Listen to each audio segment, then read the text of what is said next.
وو زیر 18 هر بار میام یه فلو چاقالا کار شمانی ببندید فلو رپ فارس جدیدن یه نمه سمجه داره داداشتونو میکنه کسلو شب بالا منقدر میرم پیش داشتم جبرئیلین مغزو به فاک میده آخرش جتی رفیقام بدتا میکردن با من هر سری نونو نمک کنه میفهمه هر مادر چه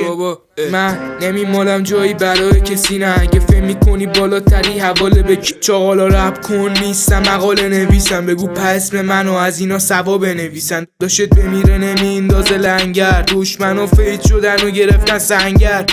گلکا بهمون میگن پاسکا بیا این طرفی پاس میکنیم پس مست چاقا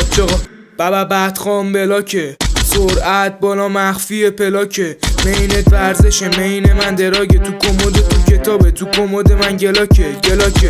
بابا بدخوام بلاکه سرعت بالا مخفی پلاکه مینت ورزشه مین من دراگه تو کمد تو کتابه تو کمد من گلاکه اون دشکیه بگو بیاد خوبشون از پول داره بگیر تا بی پولشون اینا حضوری بخواد بشه جی منو نهیدن خیابونو حتی یه گوششو تایوون هست با آدم ها دوست نشو چرا چون میره تا پر کنه کولشو طرف دو سال پیش میخورد کیرمو حالا بیرونمون میکنه از خونشون چی؟